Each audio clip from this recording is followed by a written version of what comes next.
Medical ইন্স্যুরেন্সের permanent এক্সক্লুশনে কি কি হয় আমরা দেখিনি, যেটা আমাদের মেডিকেল ইন্স্যুরেন্স কভারই করে না।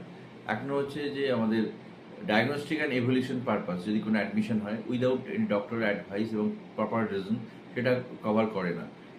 এরপরে হচ্ছে রিফ্লেক্টিভ আই, চোখের এমন একটা সমস্যা যেটা আমাদের ক্যাটারাক্ট বা ছাড়া, সেটাও আমাদের এখানে কভার করে না। জেন্ডার চেঞ্জের কোনো অপারেশন, এটাও কভার করে না। কোনো ক্রিমিনাল কেস বা কোনো কিছু লিগাল কোনো ডিসপুট রিলেটেড কোনো ব্যাপারে ক্রিমিনাল এতে, সেটাও কিন্তু আমাদের কোনো ইনজুরি বা এর এখানে মেডিক্লেম কভার করে না।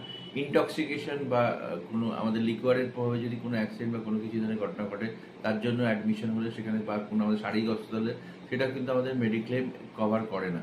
মেটার্নিটি রিলেটেড কোনো ব্যাপারও কভার করে না। তো স্পেসিফিক ডিজিজের ক্ষেত্রে এখন মেটার্নিটি বেনিফিটটা এর মধ্যে ইনকর্পোরেট করা হয়েছে। ওবিসি রিলেটেড ট্রিটমেন্ট কভার করে না, কিন্তু এখানেও কিছু স্পেসিফিক পলিসিতে ওবিসি রিলেটেড ট্রিটমেন্টও এখানে ইনক্লুড করা হয়েছে। তো মোটামুটি এটাই আমাদের পার্মানেন্ট লিস্ট।